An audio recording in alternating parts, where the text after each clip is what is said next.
بسم اللہ الرحمن الرحیم۔ السلام علیکم viewers, welcome to the class. آج اگلا ہمارا ٹاپک ہے کارپوریٹ سوشل رسپانسبلٹیز۔ ہمیں یہ بات پتہ ہے کہ فرم کے ڈفرینٹ فائنینشیل آبجیکٹیوز ہوتے ہیں جن کی بات ہم پچھلی ویڈیوز میں کر چکے ہیں، جیسے کہ پروفٹ میکسیمائزیشن، ای پی ایس میکسیمائزیشن اور ویلتھ میکسیمائزیشن۔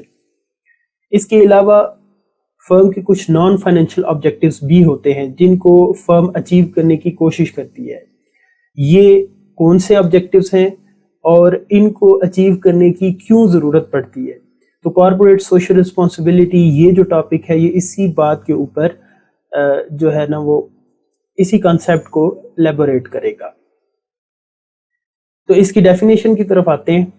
ڈیفینیشن کے اندر ہے کہ corporate social responsibility concerned as a business outlook that acknowledges a firm's responsibility to its stakeholders and the natural environment to attain sustainability۔ تو corporate social responsibility کیا ہے؟ Basically یہ responsibilities ہیں جو کہ ایک فرم کی ہیں اسٹیک ہولڈر کے ریلیٹڈ اور نیچرل انوائرمنٹ کے ریلیٹڈ۔ اب یہ responsibilities فرم کیوں پوری کرے گی، کیوں اس کو پورا کرنا ضروری ہے؟ کیونکہ فرم سسٹینیبلٹی چاہے گی ان لانگ رن۔ فرم کی یہ ضرورت ہے کہ وہ لانگ رن کے اندر مارکیٹ میں ان رہ سکے۔ اس کے اندر ہمیں دو چیزیں امپورٹنٹ ہیں، رسپانسبلٹیز ہیں اسٹیک ہولڈر کے ریلیٹڈ اور نیچرل انوائرمنٹ کے ریلیٹڈ۔ اور ہمیں یہ کیوں ضرورت پڑتی ہے؟ کیونکہ ہمیں سسٹینیبلٹی چاہیے۔ اب ہم دیکھتے ہیں کہ یہ اسٹیک ہولڈرز ہے کون کون سے اور فرم کی کیا رسپانسبلٹیز ہے ان کے ریلیٹڈ، اور پھر دیکھیں گے کہ سسٹینیبلٹی کیا ہے اور اس کے کیا میننگز کیا ہیں، اس کو کیسے پرسیو کیا جاتا ہے۔ اسٹیک ہولڈرز کی اگر ہم بات کریں تو اسٹیک ہولڈرز کون ہوں گے؟ اسٹیک ہولڈرز وہ پارٹی ہوگی، کوئی بھی بندہ ہو سکتا ہے، پارٹی ہوگی، کوئی پارٹی ہو سکتی ہے جس کا کوئی نہ کوئی انٹرسٹ ہوگا۔ Stakeholders of a firm are those having vested interest in the firm. اب یہ جو اسٹیک ہولڈرز ہیں یہ تین بڑے گروپس میں ڈیوائڈ ہیں۔ سب سے پہلا جو گروپ ہے وہ ہے جی انٹرنل، دوسرا ہے کنیکٹڈ اور تیسرا ہے ایکسٹرنل۔ انٹرنل اسٹیک ہولڈرز کون ہوں گے؟ تو ہمیں دو پوائنٹ کے اوپر ہم نے ان تمام گروپس کے درمیان جو ہے وہ ڈفرینسیشن کرنی ہوگی۔ پہلا پوائنٹ ہمارے پاس یہ ہے کہ جی آیا یہ لوگ فرم کے ڈے ٹو ڈے بزنس کے اندر انوالو ہیں؟ تو جو انٹرنل اسٹیک ہولڈر ہیں یس وہ بزنس کے اندر انوالو ہوں گے، day to day business activities کو انفیکٹ یہی لوگ رن کر رہے ہوں گے۔ دوسری بات یہ ہے کہ اگر فرم کی کوئی پالیسی بنتی ہے، کسی قسم کا ڈیسیژن لیا جاتا ہے یا کوئی پالیسی چینج ہوتی ہے تو آیا اس کا کیا ایفیکٹ ہوگا؟ ان کو ڈائریکٹلی ایفیکٹ کرے گا یا نہیں کرے گا؟ تو جو انٹرنل اسٹیک ہولڈرز ہیں وہ کسی بھی قسم کی پالیسی سے یا ڈیسیژن سے ڈائریکٹلی ایفیکٹ ہوں گے۔ ان میں کون لوگ آ جاتے ہیں؟ اس میں کمپنی امپلائیز ہیں، کمپنی مینیجرز ہیں۔ یہ وہ لوگ ہیں جو فرم کا بزنس رن کر رہے ہیں، فرم کے جتنے بھی آپریشنز ہیں ان کو چلا رہے ہیں، ڈے ٹو ڈے بزنس ہو رہا ہے، انہی کی وجہ سے ہو رہا ہے، یہی کر رہے ہیں۔ اب دوسری بات آ جاتی ہے کہ پالیسی کوئی بھی چینج ہوتی ہے، فار ایگزامپل کوئی ٹائم چینج کیا جاتا ہے، کوئی ڈریس کوڈ چینج کیا جاتا ہے، کوئی کمپنی کلچر چینج کیا جاتا ہے، تو اس کا ڈائریکٹ امپیکٹ پڑے گا امپلائیز کے اوپر، مینیجرز کے اوپر۔ اب انٹرنل اسٹیک ہولڈر کے ریلیٹڈ کیا رسپانسبلٹی ہے فرم کی؟ فرم کی رسپانسبلٹی یہ ہے، اگر ہم امپلائیز کی بات کریں تو امپلائیز کو اچھا ورکنگ انوائرمنٹ دینا، مینیجرز کو بھی اچھا ورکنگ انوائرمنٹ دینا، ان دونوں پارٹیز کو میڈیکل فیسلٹیز دینا، ان کی جو ویجز ہیں وہ اپروپریٹ ہونا، یہ تمام رسپانسبلٹیز ہیں جو فرم کی ذمہ داری ہے کہ وہ ان لوگوں کو پرووائڈ کرے، رائٹ؟ دوسرے نمبر پہ آ جاتے ہیں جی connected stakeholders. Connected stakeholders کیا ہیں؟ وہی دو پوائنٹ کی بات کریں گے۔ کیا یہ لوگ ڈے ٹو ڈے بزنس کے اندر انوالو ہیں؟ تو نو، یہ اسٹیک ہولڈرز جو کنیکٹڈ ہیں یہ ایسے اسٹیک ہولڈرز ہیں جو فرم کے ڈے ٹو ڈے بزنس کے اندر انوالو نہیں ہے، ڈائریکٹلی انوالو نہیں ہے۔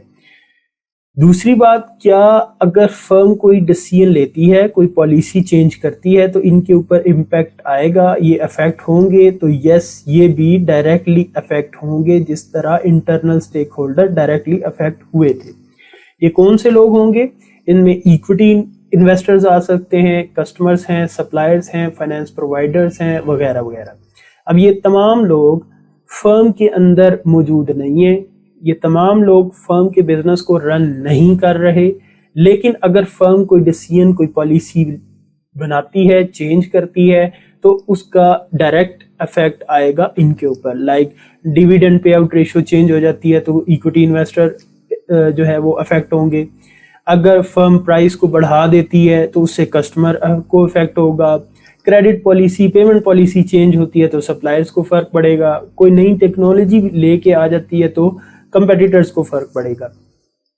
اب ان کے ریلیٹڈ کیا جو ہے وہ رسپانسبلٹیز ہوں گی فرم کی؟ تو بہت ساری رسپانسبلٹیز ہو سکتی ہیں ان کی، جسٹ لائک کسٹمر کے لیے کوالٹی پروڈکٹ دینا، سپلائرز کے لیے ان کی جو پیمنٹس ہیں وہ ٹائملی کرنا، ان کے اوپر ایکسٹرا برڈن وغیرہ نہ ڈالنا۔ اس کے علاوہ بہت سی اور دوسری رسپانسبلٹیز ہے فرم کی جو کہ ان کے ریلیٹڈ ہے۔ تیسرے نمبر پہ آ جاتا ہے external stake holders. External stake holders کون سے ہوں گے؟ انہی دونوں پوائنٹس کے اوپر بات کریں گے۔ تو پہلا پوائنٹ ہے کہ آیا یہ لوگ ڈے ٹو ڈے بزنس کے اندر انوالوڈ ہیں؟ تو جس طرح کنیکٹڈ انوالو نہیں تھے، یہ بھی لوگ ڈے ٹو ڈے بزنس کے اندر ڈائریکٹلی انوالوڈ نہیں ہوں گے۔ بٹ جس طرح انٹرنل اور کنیکٹڈ ڈائریکٹلی افیکٹ ہوتے تھے پالیسیز سے یا ڈیسیژن سے، یہ سٹیک ہولڈرز پالیسیز اور ڈیسیژن سے ڈائریکٹلی افیکٹ نہیں ہوں گے۔ ان میں گورنمنٹ آ جاتی ہے، کمیونٹی ایز اے ہول آ جاتی ہے، اور ریگولیٹرز آ جاتے ہیں۔ یہ وہ لوگ ہیں، یہ وہ پارٹیز ہیں جو کہ نہ تو بزنس کے اندر ان کی کوئی انوالومنٹ ہے اور نہ ہی یہ کسی بھی قسم کی پالیسی چینج ہونے کی وجہ سے ڈائریکٹلی افیکٹڈ ہوں گے۔ رسپانسبلٹیز کیا ہیں فرم کی؟ گورنمنٹ نے کے ریلیٹڈ جو رسپانسبلٹی ہے تو سب سے بڑی یہ ہے کہ ٹیکس اویژن سے جو ہے وہ اوائڈ کیا جائے، ٹیکس پراپرلی کیلکولیٹ کرنا، پے کرنا، ایٹسیٹرا۔ کمیونٹی کی بات کریں تو فرم اگر کام کر رہی ہے جس کمیونٹی کے اندر، تو اس کمیونٹی کا جو انوائرمنٹ ہے اس کو ٹھیک رکھنا یہ فرم کی ایک رسپانسبلٹی ہے۔ ویسٹیج ہے تو اس کو پراپرلی مینیج کرنا۔ ریگولیٹرز ہیں تو ریگولیٹرز نے جو ریگولیشنز بنائی ہیں تو فرم کی رسپانسبلٹی ہے کہ ان کو پورا کرنا۔ تو یہ ہمارے پاس 3 قسم کے سٹیک ہولڈرز ہیں، اس کی رسپانسبلٹی کی ہم نے بات کی۔ دوسرا پوائنٹ جو ہماری ڈیفینیشن میں تھا وہ تھا سسٹینیبلٹی۔ تو سسٹینیبلٹی کو دیکھتے ہیں کہ یہ کیا چیز ہے، اس کو کیسے پرسیو کیا جاتا ہے۔ تو سسٹینیبلٹی کیا ہے؟ Meeting the needs of present. اب یہ نیڈز آف پریزنٹ کیا ہے؟ ہمیں پتہ ہے کہ فرم نے کیا کرنا ہے۔ فرم نے یا تو پروفٹ میکسیمائز کرنا ہے، یا ای پی ایس میکسیمائز کرنا ہے، یا ویلتھ میکسیمائزیشن کرنی ہے، یا تینوں کرنی ہے۔ تو اب یہ کیا ہے؟ یہ فرم کی پریزنٹ نیڈ ہے، یس یہ اچیو کرنے ہیں، لیکن ساتھ میں ایک کنڈیشن لگی۔ کنڈیشن کیا ہے کہ with out compromising the ability of future generations to meet their own needs۔ تو اس کے اندر کنڈیشن کیا لگی کہ جو فرم کے آبجیکٹیوز ہیں وہ اس نے اچیو تو کرنے ہیں، لیکن ساتھ میں کمپرومائز کیا نہیں کرنا، جو فیوچر کی جنریشن ہے ان کو جو اپرچونٹی اویلیبل ہونی چاہیے ان کے اوپر کمپرومائز نہیں کرنا۔ آسان الفاظ میں اگر آپ بات کریں تو جو انوائرمنٹ ہے، انوائرمنٹ کو ہم نے پولوٹ نہیں کرنا، کیونکہ آنے والی نسلوں نے وہ اسی انوائرمنٹ کو یوز کرنا ہے اور اسی انوائرمنٹ سے اپنی اپرچونٹیز نکالنی ہے اور اپنی نیڈز کو پورا کرنا ہے۔ اسی طرح جو ہمارے پاس دوسرے نیچرل ریسورسز ہیں وہ آنے والی نسلوں نے استعمال کرنے ہیں اور انہی میں سے اپنی اپرچونٹیز کو اویل کرنا ہے اور اپنی نیڈز کو پورا کرنا ہے۔ سو ہمیں نہ تو انوائرمنٹ کو ہارم کرنا ہے، نہ اس کو پلیوٹ کرنا ہے، نہ ہی ہم نے نیچرل ریسورسز کے اوپر کسی بھی قسم کا کمپرومائز کرنا ہے۔ یہ نہیں کرنا کہ اپنے جو فائنینشیل آبجیکٹیوز ہیں یا کوئی بھی دیگر آبجیکٹیوز ہیں ان کو اچیو کرتے کرتے ہم ان چیزوں کو خراب کرنا شروع کر دیں. تو سسٹینیبلٹی کیا ہوگی کہ وہی فرم سسٹینیبل ہے جو اپنے آبجیکٹیوز کو اچیو کر رہی ہے اور ماحول کو، نیچرل ریسورسز کو اور ادر سوشل آسپیکٹس کو کسی بھی قسم کا نقصان نہیں پہنچا رہی. سو یہ ہے سسٹینیبلٹی.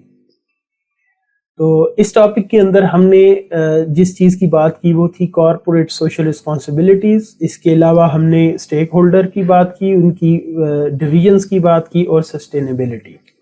یہ تھی ہماری آج کی ویڈیو. میں امید کرتا ہوں کہ اس ویڈیو کے اندر آپ کو بہت کچھ سیکھنے کے لیے ملا ہوگا. ملتے ہیں اگلی ویڈیو میں، تب تک کے لیے اللہ حافظ.